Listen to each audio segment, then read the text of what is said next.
पढ़िए वही जो आपके एग्जाम में आए। एग्जाम में आने वाला क्वेश्चन बहुत ही इंपॉर्टेंट क्वेश्चन इसमें शामिल किया गया। यूँ समझिए कि आग लगा देने वाला क्वेश्चन है आपके परीक्षा में। देखते ही देखते आप ऑप्शन को बस देखिएगा तो आंसर बता दीजिएगा। कुछ इस तरीके से बताया जाएगा, बहुत ही इंपॉर्टेंट क्वेश्चन होगा, ठीक है। तो चलिए चालू करते हैं। पहला नंबर क्वेश्चन देखिएगा, यहाँ पर पहला नंबर क्वेश्चन में दिया है कि प्रथम 5 विषम संख्याओं का कह रहा है माध्य निकालने के लिए, ठीक है। देखिए यहाँ पर जो माध्य दिया है, माध्य के लिए फार्मूला हो जाता है कि सभी प्रेक्षणों का योग बटा में सभी प्रेक्षणों की संख्या, ये फार्मूला होता है। और यहाँ पर देखिए कि कह रहा है कि प्रथम 5 विषम संख्या, ठीक है। तो विषम संख्या क्या होता है, जो 2 से नहीं कटता है, ठीक है। देखिए क्या क्या हो जाता है कि 1 2 से नहीं कटेगा, फिर उसके बाद 3 होगा, उसके बाद 5 होगा, फिर 7 और फिर 9। हमको 5 को कह रहा था तो 5 को हमने लिख दिया और इसको हम लोग करेंगे, इसको जोड़ेंगे, ठीक है। तो हमने यहाँ पर जोड़ का चिन्ह कर दिया और इसका योग मतलब गिनेंगे कितना है तो गिनिएगा तो ये पूरा कितना है 5 है, ठीक है। यहाँ पर देखिएगा कि 5 कह भी रहा है तो ये 5 है, तो बटा में 5 करेगा और इसको गिनना है, मतलब जोड़ेंगे। देखिए जोड़ने में कुछ नहीं करना है, इसको जोड़िएगा तो हो जाएगा 10, इसको जोड़िएगा तो हो जाएगा फिर 10, तो 10 10 20 हो गया और यहाँ पर बीच में 5 दिया है तो कितना हो गया 25। तो 25 बटा में कितना हो जाएगा 5, इसको कटाइएगा तो कितने बार में कटेगा 5 बार में। तो देखिए कि आपका आंसर रेडी है। यहाँ पर सी नंबर में आपका आंसर जो है आ चुका है। पहला का जो था उसका सी नंबर ऑप्शन जो है दोस्तों सही होगा, ठीक है। पहला का सी। आगे बढ़ते हैं क्वेश्चन नंबर दूसरा पर चलते हैं, ठीक है। देखिए क्वेश्चन नंबर दूसरा यहाँ पर आ चुका है, ध्यान से देखिएगा, बहुत ही इंपॉर्टेंट क्वेश्चन है। देखिए यहाँ पर दूसरा नंबर क्वेश्चन में दिया है कि 2 बेलनों की त्रिज्याओं का अनुपात जो है 2:3 के अनुपात में और उनकी ऊंचाइयों का अनुपात जो है 5:3 है, तो उनके आयतनों का अनुपात कह रहा है निकालने के लिए, ठीक है। ऐसा जब भी सवाल रहेगा तो देखिए क्या करिएगा। यहाँ पर देखिए कि त्रिज्या का अनुपात दिया है, ठीक है, त्रिज्या दिया है और नीचे में ऊंचाई दिया है और बेलन का कह रहा है आयतन निकालने के लिए, ठीक है। तो देखिए बेलन का जो फार्मूला हो जाता है कि πr²h, ये फार्मूला होता है, ठीक है। तो हमने ऊपर में छोटा वाला आर लिखे हैं तो हम लोग नीचे में यहाँ पर बड़ा वाला कर लेंगे सब कुछ, ठीक है। तो यहाँ पर बड़ा वाला कर लेंगे आर और नीचे में भी हो जाएगा बड़ा वाला एच, ठीक है। अब देखिए ये पाई से पाई कट जाएगा तो आर का मान देखिएगा कि यहाँ से हमको कितना दिया है 2, तो यहाँ पर कितना कर सकते हैं 2 को 2 बार लिख लीजिएगा क्योंकि यहाँ पर स्क्वायर है तो 2 को आप लोग 2 बार लिख लीजिएगा, ठीक है। और एच देखिए यहाँ पर करने की ऊंचाई का अनुपात, तो जो पहले बेलन है उसके लिए ऊंचाई कितना है 5, तो यहाँ पर कितना हो जाएगा 5, ठीक है। और दूसरे के लिए क्या करिएगा, अब यहाँ पर जो त्रिज्या दिया है ना तो ये हो जाएगा 3, ठीक है। तो यहाँ पर स्क्वायर है तो आप इसको 2 बार लिख सकते हैं 3 × 3, ठीक है। और एच देखिएगा तो दूसरे के लिए कितना एच है 3, तो यहाँ पर हो जाएगा 3, ठीक है। जब आप इसको गुणा करेंगे तो देखिए 50, यहाँ पर 5 दूनी के 10, 10 दूनी के 20 हो जाएगा, ठीक है। और यहाँ पर 3 के 9 3 के 27, इसका मतलब ये कितना आ जाएगा 20:27, ठीक है। तो देखिए 20:27 किस ऑप्शन में दिया है, देखिएगा यहाँ पर बी नंबर में दिया है 20:27, तो दूसरा का बी नंबर ऑप्शन जो है दोस्तों सही होगा, रगड़ देना है एकदम। देखिए दूसरा नंबर हो गया। अब देखिए तीसरा नंबर क्वेश्चन को देखिए, यहाँ पर देखिए तीसरा नंबर क्वेश्चन को जरा ध्यान से देखिए। ये परीक्षा में क्वेश्चन बहु देगा दोस्तों, यानी कि जो तीसरा नंबर है इस तरीके का क्वेश्चन आपको देगा कि -3 किस पाद में होगा, ठीक है। आपको याद करने की कुछ भी जरूरत नहीं है, बस आप थोड़ा सा समझ लीजिए। देखिए यहाँ पर इस तरीके से आप खींचिएगा परीक्षा में, तो इधर होगा x, इधर होगा x डैश, ठीक है। ऊपर में होता है y और नीचे में होता है y डैश। ध्यान से आप लोग देखिए, तो यहाँ पर क्या होता है कि 1 यहाँ पर होता है 2 इस तरीके से होता है और नीचे में होता है -1, यहाँ पर होता है -2, ठीक है। और यहाँ पर क्या होता है, ऊपर लिख देते हैं कि -1 और यहाँ पर हो जाता है -2, ठीक है। इधर क्या होता है 1, इधर भी यहाँ पर हो जाता है 2, मतलब अब बस खत्म, यही तक है। अब देखिए अब होगा क्या कि यहाँ पर देखिए कि x में पूरा प्लस है, ठीक है। यहाँ पर x का मान भी प्लस है, यहाँ पर प्लस है और यहाँ पर y में भी देखिएगा प्लस है, ठीक है। तो इसका मतलब ये जो होता है प्लस प्लस में होता है, ठीक है, ध्यान दीजिएगा। और इसको हम लोग बोलते हैं प्रथम पाद, इसको बोलते हैं द्वितीय पाद, इसको हम लोग बोलते हैं तृतीय पाद, ठीक है। और जो नीचे होता है ये चौथा पाद होता है, ठीक है। देखिए यहाँ पर देखिए कि x का मान पहले माइनस है बाद में प्लस है, ठीक है। तो यहाँ पर हो जाएगा माइनस प्लस। उसी तरीके से इसमें देखिएगा तीसरे वाले में माइनस माइनस दोनों हो जाता है, क्योंकि देखिए x का मान जितना भी मान है माइनस में और y का देखिएगा कि वो भी माइनस में है, दोनों है। तो यहाँ पर माइनस और माइनस दोनों होगा, ठीक है। अब देखिए जो चौथा हो जाता है, मतलब यहाँ पर x का मान देखिएगा तो प्लस में है और y का मान यहाँ पर देखिएगा तो माइनस में, तो प्लस माइनस, ठीक है। तो देखिएगा यहाँ पर जो क्वेश्चन दिया है ना इसको समझिए। यहाँ पर देखिए कि यहाँ पर माइनस है, ठीक है, और यहाँ पर ही माइनस है, मतलब 2 माइनस वाला हमको खोजना है, 2 माइनस कहाँ पर है। तो देखिए कि तीसरा नंबर में भी अभी हमने बताया था कि 2 माइनस है, ठीक है। तो हमारा यहाँ पर क्या हो जाएगा, तीसरा का सी नंबर ऑप्शन सही होगा, तीसरा का सी नंबर, क्योंकि माइनस माइनस तीसरा पाद में है, ठीक है दोस्तों। आगे देखिए क्वेश्चन नंबर 4 को देखिए। 4 नंबर क्वेश्चन में देखिएगा दिया है कि 2 खंभों 6 मीटर और 11 मीटर ऊंचे है, ठीक है, उनके बीच की और समतल जमीन पर ऊर्ध्वाधर खड़े हैं। यदि उनके पादों के बीच की जो दूरी है 12 मीटर है तो कह रहे हैं उनके सिरों के बीच की दूरी कह रहा है निकालने के लिए, ठीक है। बहुत ही इंपॉर्टेंट क्वेश्चन, ध्यान से आप लोग देखिएगा इसको, ठीक है। देखिए यहाँ पर देखिए कि 2 खंभा एगो 6 मीटर ऊंचा है, ठीक है। तो हम यहाँ से इस तरह खींचेंगे तो इसका लंबाई हम लिख देते हैं 6 मीटर और एक और खंभा है उसका लंबाई है 11 मीटर, ठीक है। तो 11 मीटर इससे बड़ा रहेगा, ठीक है दोस्तों। तो यहाँ से इसे हम बड़ा कर दिए, तो ये पूरा हमारा दिया है 11 मीटर, हम यहाँ से बनाते हैं, ये वाला पूरा हो जाएगा आपका 11 मीटर, ठीक है, ध्यान दीजिएगा 11 मीटर। अब देखिए क्वेश्चन में कह रहा है कि जमीन पर ऊर्ध्वाधर खड़े तो उनके बीच की जो दूरी है 12 मीटर है, ठीक है। तो ये वाला इसका दूरी हो जाएगा, ये कितना दिया है 12 मीटर, ठीक है, ये 12 मीटर दिया है। देखिए यहाँ से जब ये 12 है तो इस तरीके से, मतलब इस तरीके से यदि हम लोग करेंगे, ठीक है, तो ये भी कितना हो जाएगा 12 मीटर होगा। ठीक है, अब आगे देखिए कि कह रहे हैं कि उनके बीच के सिरों के बीच की दूरी थी, यानी कि यहाँ से और यहाँ के बीच की कह रहे दूरी, इसको निकालने के लिए। ठीक है, तो देखिए अब आप लोग बताइए कि जब यहाँ से यहाँ तक 6 दे दिया है, ठीक है, तो हमारा यहाँ से लेकर यहाँ तक भी कितना हो जाएगा 6 हो जाएगा, और पूरा हमारा यहाँ पर देखिए कि 11 दिया है, तो इसका मतलब ये हमारा कितना हो जाएगा यहाँ से यहाँ तक 5 हो जाएगा। ठीक है, 5 मीटर होगा। तो सिरों के बीच की दूरी कह रहा है, मतलब ये वाला कह रहा है निकालने के लिए। ठीक है, तो यहाँ पर क्या होगा, ये लंब होगा। ठीक है, ये लंब हो जाएगा। देखिएगा कि हमको यहाँ पर ये कोण हो गया। ठीक है, कोण दे दिया, मतलब कोण निकालना है।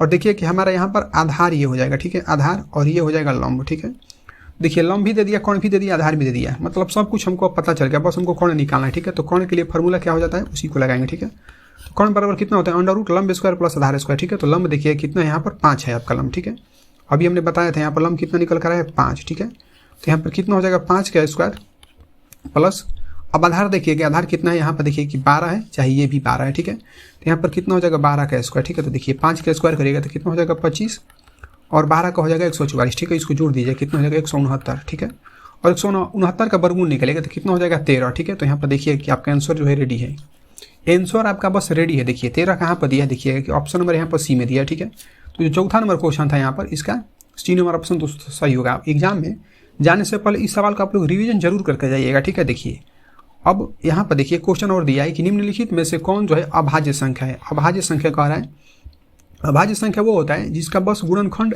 1 होता है और उसके सिवाय वो संख्या खुद होती है। 1 होता है और वो स्वयं संख्या होती है। ठीक है, यही उसका मतलब कि परिभाषा है अभाज्य संख्या का। ठीक है, तो देखिएगा कि 6 को देखिएगा तो 1 से कटेगा, 2 से कटेगा, 3 से भी कटेगा और 6 से भी कटेगा, मतलब उसमें बस 2 गुणनखंड होना चाहिए। इसमें तो नहीं है, तो ये कट गया, मतलब 1 से ज़्यादा है, 2 से ज़्यादा है गुणनखंड, तो नहीं होगा। 9 का भी हाल वही है, देखिए 1 से कटेगा, 3 से कटेगा, उसके बाद फिर 9 से, मतलब ये 2 से अधिक संख्या से कट रहा है, ये भी उसी तरीके से। लेकिन 11 को देखिएगा तो बस ये किससे कटेगा, 1 से कटेगा और 11 से कटेगा। ठीक है, तो यहाँ पर यही जो है ऑप्शन इसका सही हो जाएगा। बाच का जो 5 नंबर था, इसका क्वेश्चन नंबर जो 5 था, इसका डी नंबर ऑप्शन जो है दोस्तों सही होगा। ठीक है, देखिए 6 नंबर क्वेश्चन में देखिएगा यहाँ पर दिया है कि कॉस 90 डिग्री माइनस थीटा बराबर क्या होता है। देखिए कॉस 90 डिग्री माइनस जो थीटा बराबर हो जाता है वो हो जाता है साइन थीटा। ठीक है, ये फार्मूला सीधा पूछ लिया है कि कॉस 90 डिग्री माइनस थीटा बराबर कितना होता है, तो हो जाता है साइन थीटा। देखिएगा कि यहाँ पर ए नंबर ऑप्शन में दिया है साइन थीटा। ठीक है, तो 6 नंबर था, इसका ए नंबर ऑप्शन शानदार तरीका से सही हुआ। ठीक है, तो उसको देखिए 8वां नंबर, अच्छा 6 के बाद 7वां नंबर क्वेश्चन देखिए। 7वां नंबर सवाल को ध्यान से देखिएगा, बहुत ही इंपॉर्टेंट क्वेश्चन है, आपके परीक्षा में दोस्तों आ जाएगा। क्वेश्चन हो सकता है आपके परीक्षा में क्वेश्चन पूछ दे। देखिए यहाँ पर कह रहा है कि यदि 2 का पावर जो है x प्लस वाई बराबर 2 का पावर जो है x माइनस वाई है और बराबर में दिया है 8, तो कह रहा है y का मान निकालने के लिए। ठीक है, तो हम यहाँ पे एक काम करेंगे कि देखिए जो y है ना, हम इसको हटाकर कर रहे हैं x। अब x इसीलिए कर रहे हैं क्योंकि y करने पर ज़्यादा सवाल आसान हो जाता है, लेकिन हम इसको बनाते हैं भारी। वैसे आप लोग चिंता ना करिए, हम y का भी मान निकालेंगे और x का भी मान निकालेंगे, दोनों का मान आपको निकाल कर दिखाएंगे। ठीक है दोस्तों, दोनों मान आपको निकालना सिखाया जाएगा। तो देखिए सबसे पहले आप लोग जानिए कि यहाँ पर देखिए ये जो रूट में 8 लिखा है ना, रूट 8 का मतलब क्या होता है। ठीक है, देखिए जब कोई भी संख्या रूट में रहता है तो उसका मतलब ये होता है कि उसका पावर होता है 1/2। ठीक है, तो 8 का पावर कितना हो जाएगा 1/2। यहाँ तक तो बात क्लियर है। देखिए 8 को हम लोग क्या लिख सकते हैं कि 2 का पावर 3 करिएगा तो 8 आ जाएगा। ठीक है, और यहाँ पर 1/2 तो था ही। ठीक है, यानी कि रूट को हम लोग बदले तो क्या होगा 1/2। तो जब आप पावर का जब पावर आता है ना तो क्या हो जाता है गुणा होता है। तो देखिए कि 2 अब यहाँ पर 3 में, अब यहाँ पर गुणा करिएगा 1/2 में, तो कितना हो जाएगा 3 का पड़ेगा तो 3 और बटा में 2। तो देखिए कि 2 का पावर कितना हो गया 3/2। ठीक है, तो हम यहाँ पर लिख सकते हैं कि 2x प्लस वाई तो उसी तरह रहेगा। ठीक है, और बराबर यहाँ पर हो जाएगा 2x माइनस वाई। ठीक है, और बराबर कितना हो जाएगा, अभी हमने लाया था रूट 8 को बनाकर इतना। ठीक है, तो यहाँ पर कितना हो जाएगा 2 का पावर हम लोग कर सकते हैं 3/2। यहाँ तक जब बात क्लियर है तो देखिए अब क्या करिएगा कि जब आधार बराबर आता है तो घात भी बराबर हो जाता है। इसका मतलब देखिए कि आधार में 2 दिया है। ठीक है, तो यहाँ से जो ये वाला दिया है ना, यहाँ से x प्लस वाई और यहाँ से x माइनस वाई, तो आप लोग x प्लस वाई बराबर क्या लिख सकते हैं x माइनस वाई। ठीक है, तो देखिए होगा क्या कि ये वाला x से x कट जाएगा क्योंकि दोनों के आगे प्लस लगा है बराबर में। ठीक है, तो अब ये y होगा, ये प्लस में है तो इधर में आएगा, माइनस में y है तो इधर में आएगा तो ये प्लस में हो जाएगा। ठीक है, और यहाँ पर कुछ नहीं बचा तो यहाँ पर बचा 0। देखिए कि 2y बराबर कितना आ गया 0, तो y बराबर कितना आ गया 0। वैसे यदि हम चेंज नहीं करते तो आपका आंसर आ चुका है कि y बराबर कितना हो जाएगा 0। इसके हिसाब से देखिएगा यदि क्वेश्चन को नहीं चेंज किया जाएगा तो आपका ऑप्शन नंबर जो है सी सही होगा। लेकिन आपके परीक्षा में हो सकता है y की जगह पर x दे देगा, उसका मर्जी भाई, कोई नहीं जानता है। तो यहाँ पर क्या हो जाएगा कि y की जगह पर आप x करेंगे। ठीक है, तो हमने x कर दिया। आप देखिए इसको जरा, तो अब यहाँ से एक काम करिएगा, जब आधार बराबर है तो हम लोग घात को बराबर कर लेंगे। ठीक है, तो इसका मतलब इस चीज़ को हम लोग लिखेंगे यहाँ से, ध्यान से देखिए। तो यहाँ पर कितना हो जाएगा, इसमें दोनों में देखिएगा कि आधार जो है बराबर है तो हम लोग क्या करेंगे, घात को बराबर कर लेंगे। ठीक है, तो यहाँ पर कितना हो जाएगा कि x माइनस वाई बराबर 3/2 होगा। हमने बस क्या किया, घात को यहाँ पर लिखा, आधार को छोड़ दिया क्योंकि वो दोनों बराबर है। ठीक है, तो देखिएगा कि हमारा y का मान यहाँ पर आया है 0, तो जहाँ जहाँ y है वहाँ पर 0 लिखना पड़ेगा। ठीक है, तो देखिए हमने y की जगह पर 0 लिख दिया और बटा में यहाँ पर हो जाएगा 2। तो देखिए अब x बराबर निकालिएगा तो ये कितना हो जाएगा 3/2, क्योंकि 0 का कुछ भी मतलब नहीं होता है। ठीक है, तो देखिए कि 3/2 भी दिया है, तो यदि y रहेगा तो ये आएगा, ध्यान दीजिए कि 3/2 आएगा। यदि y नहीं रहेगा, ठीक है, तो क्या आ जाएगा 0। तो हमने दोनों तरीके से बता दिया आप लोगों को। ठीक है, उम्मीद है आप लोगों को समझ में आएगा, कहीं कंफ्यूजन नहीं होगा। ठीक है, देखिए तो चलते हैं क्वेश्चन नंबर 8 पर। 8वां नंबर क्वेश्चन को ध्यान से देखिए, ये भी क्वेश्चन बहुत ही इंपॉर्टेंट है। कह रहा है कि समीकरण निकाय x + 2y = 3, 5x + ky = 15 के अनगिनत हल होने के लिए कह रहा है k का मान निकालने के लिए। ठीक है, देखिए अनगिनत हल कब होता है, यहाँ पर पहले समझिए कि a1 बटा में a2 होता है। ठीक है, और बराबर कितना हो जाता है कि b1 बटा में b2 और बराबर होता है c1 बटा में c2 जब होता है ना, तब अनगिनत हल होता है। ठीक है, देखिएगा कि हमको निकालना पड़ेगा a1 का मान, b1 का मान, उसी तरीके से सब का मान। ठीक है, तो देखिएगा a1 का मान जो होता है x का गुणांक होता है, x का गुणांक यहाँ पर देखिए कुछ नहीं तो 1 है, तो हम लिख देते हैं 1, और बटा में a2 का मान होता है x का गुणांक। ठीक है, तो यहाँ पर देखिए कि ये वाला हो जाएगा 5। ठीक है, तो यहाँ पर हमने लिख दिया 5। अब देखिए कि यहाँ पर होता है y का गुणांक, मतलब b1 का जो होता है y का गुणांक होता है। ठीक है, तो यहाँ पर दिया है 2, तो यहाँ पर लिखिए 2। और फिर देखिए कि जो अब b2 के लिए यहाँ पर y का दूसरे जो समीकरण होता है उसमें देखते हैं, तो इसे यहाँ पर दिया है k, तो यहाँ पर कितना हो जाएगा k। ठीक है, उसी तरीके से देखिए कि अचर पद एक यहाँ पर है और एक अचर पद यहाँ पर। ठीक है, तो कितना हो जाएगा 3/15। ठीक है, तो देखिए अब हमको निकालना है k का मान, तो इसको हम लोग छोड़ देंगे क्योंकि देखिए यहाँ से ये बराबर है और ये इसके बराबर, तीनों आपस में बराबर है, तो हम लोग क्या करेंगे कि बस इसी को करेंगे बराबर। ठीक है, तो जब बराबर करेगा देखिए 1/5 बराबर कितना हो जाएगा 2 बटा में यहाँ पर k है। ठीक है, 2 बटा में यहाँ पर k है, तो जब तीसरा तीसरी गुणा करेगा तो कितना हो जाएगा k बराबर 5 दूनी का 10। ठीक है, तो आपका आंसर रेडी है, आपका आंसर रेडी है। देखिए यहाँ पर 10 दिया है किसमें, बी नंबर ऑप्शन में। ठीक है, तो 8वां का बी नंबर ऑप्शन सही होगा। ठीक है, 9वां नंबर क्वेश्चन में यहाँ पर देखिए दिया है कि साइन 61 डिग्री, ठीक है, और बटा में कह रहा है कि साइन 29 डिग्री बराबर क्या होगा। ये सब जो दिया है डिग्री में दिया है। ठीक है, तो देखिए इसको बनाया कैसे जाएगा। सबसे पहले देखिए कि यहाँ पर जो साइन 61 लिखा है ना, आपको किसी एक को चेंज करना पड़ेगा, लेकिन हम लोग चेंज करेंगे नीचे वाले को। ठीक है, नीचे वाले को चेंज करेंगे तभी ये सवाल बन पाएगा दोस्तों। ठीक है, तो यहाँ पर हो जाएगा साइन 61 डिग्री को आप लोग उसी तरह लिख लीजिएगा। ठीक है, तो यहाँ पर हो जाएगा साइन 61 डिग्री। ठीक है, और बटा में हम लोग लिख सकते हैं कि साइन 90 डिग्री माइनस थीटा कर लेंगे तो 90 हो जाएगा, और माइनस थीटा की जगह पर कितना दिया है 29। ठीक है, तो यहाँ पर हो जाएगा 29। ठीक है, तो जब इसको आप घटाइएगा तो देखिए यहाँ पर साइन 90 डिग्री माइनस थीटा बराबर कितना होता है, कॉस थीटा होता है, ये फॉर्मूला होता है। ठीक है, तो यहाँ पर जो है ना साइन 61 डिग्री उसी तरह रहेगा और नीचे में क्या हो जाएगा कॉस। ठीक है, तो यहाँ पर हो जाएगा कॉस 90 डिग्री माइनस थीटा बराबर अभी हमने बताया था कॉस थीटा, तो आप इसमें से घटाइएगा तो आपका यहाँ पर कितना बचेगा 61 डिग्री। ठीक है, तो देखिए यहाँ पर फॉर्मूला काम करता है, देखिए ध्यान से कि साइन थीटा और बटा में होता है कॉस थीटा, ये किसके बराबर होता है तो tan थीटा के बराबर में होता है, ये सूत्र है। ठीक है, तो देखिएगा आप लोग यहाँ पर कि हमारा यहाँ पर साइन थीटा बटा में कॉस थीटा दिया है, तो हमने tan थीटा यहाँ पर बनाया। ठीक है, तो हम लोग यहाँ पर क्या लिख सकते हैं, tan लिख सकते हैं, और थीटा के जगह पर देखिएगा कितना दिया 61 दिया है। ठीक है, तो यहाँ पर कितना हो जाएगा 61 डिग्री। ठीक है, तो देखिएगा कि 61 डिग्री कहाँ पर दिया है, तो देखिएगा tan में 61 डिग्री हमारा दिया है बी नंबर में, तो जो 9 था इसका बी नंबर ऑप्शन बन गया, उड़ा दीजिए एकदम। ठीक है, 9 का बी। बात यदि 10वें नंबर क्वेश्चन की जाए तो कह रहा है कि किसी बाह्य बिंदु से एक वृत्त पर खींची जा सकने वाली स्पर्श रेखा की जो संख्या होती है कितनी होती है। ठीक है, किसी बाह्य बिंदु से एक वृत्त पर खींची जा सकने वाली स्पर्श रेखा की जो संख्या होती है कितनी होती है। ठीक है, देखिए ये एक वृत्त है और यहाँ पर कोई एक बिंदु है, यहाँ से कह रहा है स्पर्श रेखा। ठीक है, तो एक स्पर्श रेखा यहाँ पर स्पर्श कर रहा है और इसी तरीके से यहाँ से खींचिएगा तो यहाँ पर स्पर्श कर रहा है। ठीक है, तो बिंदु तो हमारा था, यहाँ पर कह रहा है कि जो बिंदु खींचा जाएगा, मतलब बिंदु से जब स्पर्श रेखा खींचा जाएगा तो उसका संख्या कितना होगा। देखिए एक तो हमने यहाँ पर खींचा था रेखा और एक रेखा यहाँ पर, दोनों को जुड़ेगा तो 1 + 1 कितना आ जाएगा 2, 1 + 1 कितना गया 2। ठीक है, तो हमारा आंसर कितना हो गया 2। देखिएगा कि हमारा बी नंबर ऑप्शन में दिया है 2। ठीक है, तो जो 10 था इसका बी नंबर ऑप्शन सही होगा। ठीक है, देखिए 11 नंबर क्वेश्चन को देखिए। देखिए 11 नंबर क्वेश्चन को ध्यान से देखिएगा, बहुत ही इंपॉर्टेंट है। कह रहा है कि किसी द्विघात बहुपद में शून्यकों की अधिकतम संख्या जो है कितनी होती है। किसी बहुपद में शून्यकों की अधिकतम संख्या कितनी होती है। ठीक है, तो आप लोग जान लीजिए कि किसी भी द्विघात बहुपद होगा तो उसमें जो शून्यकों की जो संख्या होगा ना, द्विघात का है तो आपको आ जाना है 2 पर। देखिए कि 2 यहाँ पर दिए ए नंबर में, तो यहाँ पर आपका ए नंबर ऑप्शन सही होगा। द्विघात मतलब 2, आज ये 2 पर तो 2 आपका जिस ऑप्शन में दिएगा उसी ऑप्शन को आप लोग चेक, मतलब उसी ऑप्शन को आप लोग टिक लगे और आगे बढ़िए। ठीक है, देखिए 12 नंबर क्वेश्चन को देखिए ध्यान से। देखिए 12 नंबर क्वेश्चन बहुत ही इंपॉर्टेंट है, ध्यान से इसको समझिएगा। देखिए यहाँ पर क्वेश्चन में दे रहा है कि समबाहु त्रिभुज, ठीक है, ABC में यदि AD जो है लंब है BD पर तो कह रहा है AB का स्क्वायर बटा में AD का स्क्वायर कह रहा है निकालने के लिए। ठीक है, यदि इसको विधिवत बनाया जाएगा तो बहुत ही क्वेश्चन जो है दोस्तों, ये इसका सोल्यूशन जो है बहुत लंबा हो जाएगा। तो चलिए इसका कुछ हम लोग दूसरे तरीके से बनाते हैं। ठीक है, तो देखिए तो यहाँ से एक बन गए समद्विबाहु त्रिभुज। अच्छा, समबाहु त्रिभुज है तो मतलब तीनों भुजा बराबर होगा। ठीक है, तो हमने यहाँ पर नाम लिख देते हैं A, यहाँ पर हो जाएगा B और यहाँ पर होगा C। ध्यान से देखिएगा, अब कह रहा है कि AD जो है लंब है BC पर। ठीक है, तो यहाँ से ये जो लाइन आएगा कोई एक रेखा, तो ये लंब है भाई, इसका क्या नाम है D, तो AD जो है लंब हो गया BC पर। ठीक है, तो क्वेश्चन में देखिए क्या कह रहा है कि ए बी जो स्क्वायर किसके बराबर होगा, ए डी स्क्वायर के, मतलब ए बी स्क्वायर बटा में ए डी स्क्वायर कह रहा है निकालने के लिए, ठीक है। देखिए यहाँ पर क्वेश्चन में कह रहा है ना कि समबाहु त्रिभुज है, समबाहु त्रिभुज में सभी भुजा बराबर होती है, तो हम यहाँ पर लिख देते हैं अपने से समझने के लिए। यदि एक्स करके बनेगा तो सवाल जो है लंबा हो जाएगा, ये एक्स करके नहीं दिया है बनाने के लिए क्योंकि 1 नंबर का सवाल है, तो हम लिख देते हैं यहाँ पर 2, ठीक है। बराबर है तो यहाँ पर भी हो गया बराबर में 2, ठीक है, और यहाँ पर भी हो जाएगा बराबर में 2, सब बराबर है। तो देखिए जो लंब है आधार को समद्विभाजित करता है, जब ये 2 है तो इसका मतलब ये कितना हो जाएगा 1 और ये भी होगा 1, ठीक है। यहाँ तक बात क्लियर है। देखिए हमको कह रहा है कि ए बी निकालने के लिए कह रहा है, यहाँ पर देखिए कि ए बी, देखिए कि ए बी क्या है हमारा ये वाला है, ठीक है। ए बी ये कह रहा है, तो यदि हम लोग त्रिभुज में देखेंगे, त्रिभुज ए बी डी में देखेंगे तो हमारा ये लंब हो जाएगा, ये हमारा हो जाएगा कोण, ठीक है, ये हमारा हो जाएगा कोण, और नीचे में क्या हो जाएगा आधार, ठीक है, और ये हो जाएगा हमारा लंब। यहाँ तक तो बात क्लियर है।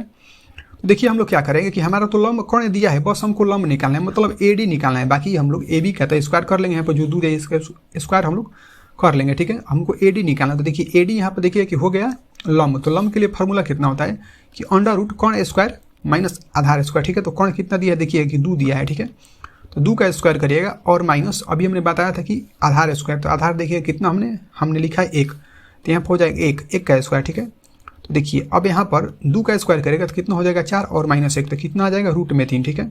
जब रूट में 3 आ गया तो क्या ये हो गया, देखिए हमने बताया था कि ये निकलेगा लंब, ठीक है, तो ये लंब निकल गया। तो लंब हम लोग क्या लिख सकते हैं, लंब यहाँ पर ए डी है ना, ये वाला देखिए कि ए डी है, ठीक है। तो यहाँ पे ए डी बराबर कितना आ गया रूट में 3, ठीक है। तो क्वेश्चन में क्या कह रहा था, हमको कह रहा था ये निकालने के लिए, ठीक है।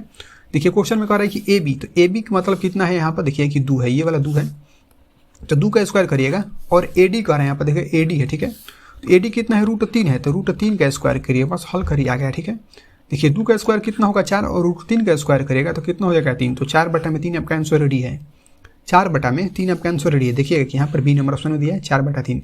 इसको ध्यान से देखिएगा, बहुत ही इंपॉर्टेंट क्वेश्चन था, आपके परीक्षा में पूछने का 100% चांस बनता है दोस्तों, ठीक है। तो यहाँ पर जो 12 नंबर था इसका बी नंबर ऑप्शन सही हो गया, ठीक है। देखिए बात यदि की जाए 13 नंबर क्वेश्चन की, तो देखिए कह रहा है कि समांतर श्रेणी 72, 63, 54 का कौन सा पद जो है शून्य है, ठीक है। ध्यान से देखिएगा कि यहाँ पर आपको दिखाई देगा ए बराबर 72, ठीक है, डी बराबर निकलेगा तो कितना हो जाएगा -9, क्योंकि 63 में से घटाइएगा 72 को तो आ जाएगा -9, ठीक है। अब क्वेश्चन में कह रहा है कि कौन सा पद जो है शून्य है, कौन सा पद शून्य है, मतलब ए एन बराबर हमारा कितना दिया है 0, लेकिन हमारा एन बराबर निकालना है क्योंकि कौन सा कर रहा है कि पद, ठीक है। देखिए अब हम लोग क्या करेंगे, फार्मूला पहले लिखते हैं कि ए एन बराबर कितना होता है ए प्लस एन -1 इंटू डी। ध्यान से देखिएगा बहुत ही इंपॉर्टेंट क्वेश्चन है। ए का मान दिया है 0, तो जी ए एन का मान दिया है 0, तो हमने 0 रख दिया, ठीक है। ए का मान देखिए तो दिया है 72, ठीक है, तो यहाँ पर हो जाएगा 72 प्लस एन का मान कुछ नहीं दिया तो एन -1 उसी तरह हो जाएगा, ठीक है। और डी का मान देखिए कि हमारे यहाँ पर आया है -9, ठीक है, ये देखिएगा -9 होता है, यहाँ पर हो जाएगा -9, ठीक है। तो देखिए यहाँ पर बनाइएगा 0 होगा बराबर 72 तो उसी तरह होगा और प्लस माइनस हो जाएगा माइनस, ठीक है। तो कितना हो जाएगा माइनस में 9n और माइनस हो जाएगा प्लस, तो यहाँ पर हो जाएगा 9, ठीक है। देखिएगा कि जब इसको जोड़िएगा यहाँ पर 0 बराबर कितना हो जाएगा 9 2 11 मतलब 81 हो जाएगा और यहाँ पर माइनस में 9 होगा, ठीक है। ये 9n जो है माइनस में इधर में आएगा तो ये हो जाएगा प्लस में 9n, ठीक है। तो इधर में हो जाएगा 81, जब n बराबर निकालिएगा तो कितना हो जाएगा 81/9, मतलब कटाइएगा तो कितने बार में कटेगा 9 बार में। देखिए कि 9 आपका आंसर रेडी है, 9 दे रहा है, तो देखिएगा 9 हमारा दिया है बी नंबर में, ठीक है। तो जो 13 नंबर था इसका बी नंबर ऑप्शन सही होगा, ठीक है। 14 नंबर क्वेश्चन को ध्यान से देखिएगा, बहुत ही इंपॉर्टेंट क्वेश्चन है। यहाँ पर कह रहा है कि यदि x बराबर 1 दोनों समीकरण जो दिया x square plus x plus a बराबर 0 और bx square plus bx plus 3 बराबर 0 के मूल हो, तो कह रहा है ए बी निकालने के लिए। ए बी का मतलब ये होगा कि इसको गुणा करके निकालना है, ठीक है। तो ध्यान से देखिए कि जब x बराबर 1 दिया है, यदि x की जगह पर हम लोग 1 रखेंगे तो क्या होगा, ध्यान से देखिए ये जो x है ना यहाँ पर हम लोग रखेंगे 1, तो 1 का स्क्वायर करेगा तो 1 होगा, ठीक है। फिर यहाँ पे एक x दिया है तो एक लिख सकते हैं आप लोग, और यहाँ पे a दिया ही है और बराबर में कितना हो जाएगा 0। यहाँ पे यदि हम बनाएंगे तो देखिए 1 और 1 जोड़ेंगे तो कितना हो जाएगा 2 और प्लस हो जाएगा a बराबर 0, ठीक है। अब a बराबर निकाल देंगे तो हमारा कितना हो जाएगा -2। ध्यान से देखिए कि a बराबर हमारा आ गया -2, ठीक है। और यहाँ पर भी क्या करेंगे कि जहाँ जहाँ x है वहाँ वहाँ हम लोग रखेंगे a। देखिए ये वाला जो दिया है ना इस चीज़ को आप लोग देखिए कि यहाँ पर b तो उसी तरह होगा और इसमें 1 से गुणा करेगा तो कितना हो जाएगा 1, मतलब 1 का स्क्वायर करेगा तो 1 होगा, 1 में b से गुणा करेगा तो b, तो हमने बस b लिख दिया। यहाँ पर भी देखिएगा कि ये जो x है इससे जगह पे यदि गुणा करके आप 1 लिखिए तो कितना हो जाएगा बस b ही होगा, ठीक है। और प्लस 3 है तो 3 बराबर कितना हो जाएगा 0। इसको जुड़िएगा यहाँ से तो 2b ना होगा, 2b प्लस कितना हो जाएगा 3 बराबर कितना हो जाएगा 0, ठीक है। देखिए कि 2b बराबर कितना हो जाएगा -3, ठीक है। तो b बराबर जब निकलिएगा तो कितना हो जाएगा -3 बटा में यहाँ पर हो जाएगा 2। तो देखिए a का भी मान निकल गया, b का भी मान निकल गया, ठीक है। तो हमको क्या करना है कि बस दोनों को यहाँ पर गुणा करना है। क्वेश्चन के हिसाब से देखिए a b दिया है तो लिख सकते हैं कि a b बराबर यहाँ पर देखिए a का मान दिया है यहाँ पर -2, ठीक है। तो -2 और b का मान अभी हमारा निकल गया है -3/2, ठीक है। तो -3/2 देखिए कि ये 2 से 2 कट जाएगा, ठीक है। माइनस कितना हो जाएगा प्लस, तो 3 का पढ़ा एक बार पढ़ेगा तो हो जाएगा 3, ठीक है। देखिए कि 3 आ गया, ऑप्शन में देखिए कि 3 भी दिया है, माइनस में 3 दिया है, तो हमारा आया है प्लस में 3, ठीक है। तो यहाँ पर क्या हो जाएगा, हमारा 3 ऑप्शन जो है इसका, ऑप्शन में जो सी है इसमें 3 है, तो ये सही हो जाएगा, ठीक है। जो 14 नंबर था इसका सी नंबर ऑप्शन सही होगा, ठीक है। बढ़ते हैं 15 नंबर क्वेश्चन पर। 15 नंबर क्वेश्चन में यहाँ पर देखिए कि दिया है कि समांतर श्रेणी -40 -15 10 35 का 10वां पद को हरा निकालने के लिए, ठीक है। तो देखिए कि ए बराबर हमारा कितना दिया है, -40 दिया है, डी बराबर निकाल लेंगे, ठीक है। तो डी बराबर निकाले तो देखिए A2 - A1 होता है, तो A2 का मान यहाँ पर देखिए कि -15 दिया है, तो -15 में से क्या घटा देंगे, -40, ठीक है। तो यहाँ पर हो जाएगा -40, ध्यान से देखिए। तो यहाँ पर कितना हो जाएगा, -15 माइनस हो जाएगा प्लस, ठीक है। जहाँ पर जब घटा दीजिएगा तो कितना हो जाएगा 25, मतलब डी बराबर हो गया 25। लेकिन एन बराबर कितना हो जाएगा, हमारा हो जाएगा 10, क्योंकि देखिए यहाँ पर 10 कह रहे हैं, तो हमारा सबका मान निकल गया, ठीक है। बस फार्मूला को एक बार लिखते हैं कि एन बराबर होता है ए प्लस n-1 इंटू डी, ये फार्मूला होता है। ए का मान देखिएगा, तो ए का मान हमारे यहाँ पर दिया है -40, ठीक है। तो जहाँ ए है वहाँ पर हम लोग क्या लिख लेंगे, -40 प्लस एन का मान देखिएगा, तो हमारे यहाँ पर दिया है 10, ठीक है। तो यहाँ पर हो जाएगा 10 माइनस 1 का मान देखिएगा कितना दिया, 1 को कुछ नहीं है, मतलब 1 तो उसी तरह लिखना है। डी का मान देखिएगा, तो अभी हमारा निकल कर है यहाँ पर 25, ठीक है। डी 25 निकल कर आया है, तो यहाँ पर कितना हो जाएगा 25, ठीक है। तो यहाँ पर गुणा में होगा 25, ठीक है। यहाँ पर एक सेकंड देखिए, यहाँ पर गुणा में हो जाएगा 25, ठीक है। तो यहाँ पर चलिए हो गया गुणा में 25, ठीक है। तो देखिए अब होगा क्या कि ये तो -40 उसी तरह रहेगा, ठीक है। और यहाँ पर प्लस होगा, और यहाँ पर हो जाएगा 9 गुणे कितना हो जाएगा 25, ठीक है। घटेगा तो 9 बचेगा, तो ये -40 हो जाएगा और प्लस हो जाएगा 25 9 225, ठीक है। 225 में से घटा दीजिएगा 40, तो कितना आ जाएगा 185, ठीक है। वो भी आएगा प्लस में, तो देखिए कि 185 हमारा दिया है ऑप्शन नंबर डी में, ठीक है। एक ये तरीका हो गया है। दूसरा नंबर तरीका आप लोग ध्यान से देखिएगा कि यहाँ पर कह रहा है कि घटाने के लिए, ठीक है। तो इतना लंबा चौड़ा हमको घटा कर नहीं जाना है। देखिए होगा क्या कि यहाँ पर एक बार 0 आया, फिर 5 आया, फिर 0 फिर 5। ये सवाल जो है ट्रिक बस इसी सवाल के लिए, अगर हर सवाल में ये काम नहीं करेगा, ठीक है। तो मतलब हर हो कह रहा है कि यहाँ पर 5 आ रहा है, ठीक है, 5 और 0 आ रहा है, ठीक है। देखिएगा कि इस ऑप्शन के हिसाब से देखिएगा कि कहीं पर भी डी नंबर को छोड़कर कहीं पर भी ऐसा नहीं आ रहा है, मतलब यहाँ पर देखिए इकाई अंक पर, तो यहाँ पर 4 6 2 आ रहा है, ये तो कट देगा इसी तरीके से। तो देखिए कि डी नंबर हमारा बचेगा 5, ठीक है। तो उस तरीके से भी आप बनाएंगे तो यहाँ पर 5 हो जाएगा बिना बनाएंगे, ठीक है। तो यहाँ पर 15 नंबर का हमारा डी नंबर ऑप्शन दोस्तों सही होगा, ठीक है। देखिए क्वेश्चन नंबर 16 पर चलते हैं, ध्यान से देखिए। क्वेश्चन नंबर 16 को ध्यान से देखिए, बहुत ही इंपॉर्टेंट क्वेश्चन है। क्वेश्चन आपके परीक्षा में हर बार देता है। देखिए क्वेश्चन नंबर 16 में दिया है कि y अक्ष से 5 इकाई दाईं और x अक्ष पर एक बिंदु P स्थित है, तो कह रहा है P का निर्देशांक निकालने के लिए, ठीक है। ध्यान से देखिए, हम इसको बनाते हैं ग्राफ पर। देखिए इस तरीके से जब आप ग्राफ बनाइएगा तो यहाँ पर होगा 0, यहाँ पर हो जाएगा 1, ये हो जाएगा 2 और यहाँ पर हो जाएगा 3, ठीक है। उसी तरीके से ये हो जाएगा 4 और ये हो जाएगा 5, ठीक है। 5 इकाई कह रहा है दाईं ओर, तो इधर में क्या होता है x होता है, इधर में होता है x डैश, ठीक है। ये हो जाता है x डैश और यहाँ पर हो जाता है y, नीचे में होता है y डैश, ठीक है। अब देखिए यहाँ पर कह रहा है ना कि y से 5 इकाई पर, देखिए तो ये y है, यहाँ से कह रहा है 5 इकाई, मतलब 1 हो गया, ये 2 3 4 5, यानी कि यहाँ पर ये जो है ना यहीं पर एक बिंदु स्थित है, उसका नाम है P। तो कह रहा है कि इसका P का निर्देशांक, ठीक है। देखिए निर्देशांक में क्या करते हैं कि पहले हम लोग x का मान लेते हैं, ठीक है। तो देखिए कि x का मान यहाँ पर कितना हो जाएगा 5, तो y का मान कितना हो जाएगा 0, क्योंकि नीचे में ना है, तो y का मान कितना हो जाएगा 0। देखिएगा कि 5 और जो है 0 आपका आंसर आ चुका है। देखिए कि 5 0 कहाँ पर दिया है, देखिए यहाँ पर आपका ए नंबर ऑप्शन में दिया, ठीक है। कभी भी आप लोग बी को गलती मत करिएगा लगाकर, ठीक है। 0 5 नहीं 5 0, तो यहाँ पे क्या हो जाएगा 16 का ए नंबर ऑप्शन दोस्तों सही होगा, 16 का है, ठीक है। आगे बढ़ते हैं क्वेश्चन नंबर 17 पर, ठीक है। 17 नंबर क्वेश्चन में दिया है, देखिए कि किसी त्रिभुज ABC में कोण ए 90 डिग्री है, BC 13 सेंटीमीटर और AB जो दिया है 12 सेंटीमीटर दिया है। तो कह रहा है निम्न में AC का मान कह रहा है निकालने के लिए, AC का मान क्या होगा, ठीक है। तो देखिए यहाँ पर देखिए कि त्रिभुज जो है ABC दिया है जिसमें कोण ए 90 डिग्री है, मतलब एक समकोण बनाना है। तो देखिए हमने यहाँ पर एक बना देते हैं समकोण, ठीक है। और ए कह रहा है यहाँ पर 90 डिग्री है, ए जो है 90 डिग्री है, ठीक है। तो यहाँ पर हो जाएगा 90, तो ये कितना हो जाएगा ए, ठीक है। ये हो जाएगा हमारा ए, यहाँ पर हम लिखना चाहेंगे फिर से, ठीक है। देखिए यहाँ पर ये हो जाएगा हमारा ए, ठीक है। तो ये हो गया ए। अब यहाँ पर हम कर देते हैं बी, यहाँ पर कर देते हैं सी, ठीक है। देखिए क्वेश्चन में कह रहा है कि BC 13, तो ये हो गया 13 और कह रहा है AB 12 सेंटीमीटर, तो यहाँ पर हो गया 12, ठीक है। कह रहा है AC निकालेंगे, तो देखिए कि ये AC है, तो ये क्या हो जाएगा लंब, ठीक है। ये लंब हो गया, ये हो गया कोण, ठीक है। और ये हो गया आधार, ठीक है। तुमको क्या कह रहा है निकालने के लिए लंब, तो लंब के लिए फार्मूला कितना होता है कि √ कोण स्क्वायर माइनस आधार स्क्वायर, ये फार्मूला आता है, ठीक है। देखिए कि कोण कितना दिया है 13, तो यहाँ पर 13 लिखकर स्क्वायर करिए, ठीक है। और माइनस करिए 12 आधार दिया है, ठीक है। तो यहाँ पर हो जाएगा 12, इसका स्क्वायर करिएगा तो आ जाएगा, ठीक है। देखिए 13 का स्क्वायर हो जाएगा 169, ठीक है। और 12 का स्क्वायर हो जाएगा 144, ठीक है। जब इसको आप घटेगा तो कितना बचेगा 25, रूट में 25 आएगा, तो √25 का मतलब कितना हो गया 5। तो देखिए कि 5 हमारे आंसर रेडी है। यहाँ पर देखिएगा सी नंबर में दिया है 5, AC का रहा था, तो हमारे यहाँ पर कितना हो जाएगा 5। तो देखिए कि सी नंबर 17 का सी सही होगा। 18 नंबर क्वेश्चन को ध्यान से देखिए, यहाँ पर कह रहा है कि त्रिभुज ABC में BC को D तक बढ़ाया गया है, जिसके कोण ACD जो है 110 डिग्री है, और यहाँ पर देखिए कोण BAC 57 डिग्री है। तो कह रहा है कि कोण ABC का मान क्या होगा, ठीक है। ध्यान से देखिए, बहुत ही इंपॉर्टेंट क्वेश्चन है। यहाँ पर कह रहा है ना कि त्रिभुज ए बी सी में, ठीक है, तो यहाँ पर हम एक बनाते हैं त्रिभुज ए बी सी। ध्यान से देखिए, त्रिभुज ए बी सी, तो ए बी सी हो गया, ठीक है। कह रहा है कि बी सी को डी तक बढ़ाया जाता है, ये जो बी सी है ना इसको डी तक बढ़ाया गया, ठीक है, तो यहाँ पर हो गया डी। अब क्वेश्चन में कह रहा है कि ए सी डी 110 डिग्री है, ठीक है। देखिए कि ए सी डी ये वाला जो आ रहा है ना ये कितना का 110 डिग्री का, ठीक है। फिर कह रहा है कि बी ए सी 57 डिग्री का है, ठीक है। देखिए कि बी ए सी ये जो दिया है कितना दिया है 57 डिग्री का दिया है, ठीक है। तो कह रहा है कि यहाँ पर ए बी सी का मान कह रहा है निकालें, ठीक है, यानी कि ये वाला कह रहा है तो हमने लिख दिया एक्स, ठीक है। आप लोग जानते हैं कि जो बाह्य कोण होता है ना अंतः सुदूर कोण के योगफल के बराबर होता है। मतलब यहाँ पर देखिए जो यहाँ पर बी होगा, ठीक है, बी प्लस क्या हो जाएगा ए बराबर कितना हो जाएगा, जो बाहर वाला सी है ना वो हो जाएगा, यानी 110 डिग्री के बराबर होगा, ठीक है।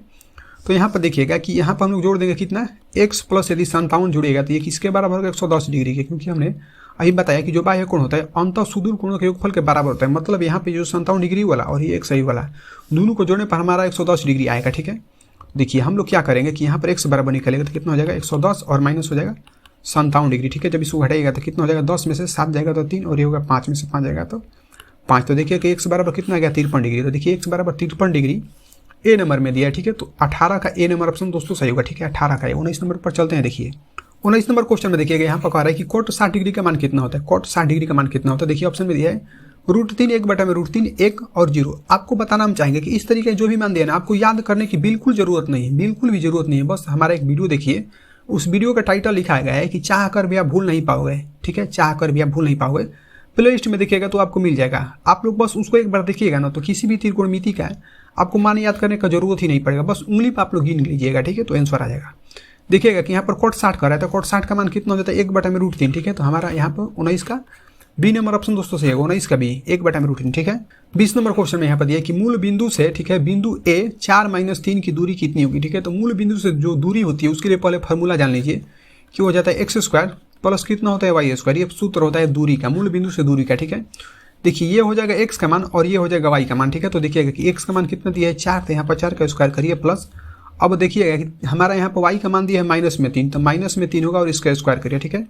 4 का स्क्वायर कितना हो जाएगा 16 और 3 का स्क्वायर करिएगा -3 है तो ये प्लस में 9 हो जाएगा, 3 का स्क्वायर प्लस में 9 हो जाएगा, ठीक है। तो यहाँ पर कितना जाएगा 16 9 हो जाएगा 25, ठीक है। तो 25 का वर्गमूल कोई भी निकालेगा तो बता सकता है 5 आएगा, ठीक है। तो यहाँ पर कुछ भी नहीं दिया तो हो जाएगा इकाई, मतलब 5 इकाई होगा, ठीक है। तो देखिए कि 5 इकाई हमारा यहाँ पर ऑप्शन नंबर सी में दिया, ठीक है। तो जो 20 नंबर था इसका ऑप्शन नंबर जो है दोस्तों सी होगा, 20 का सी।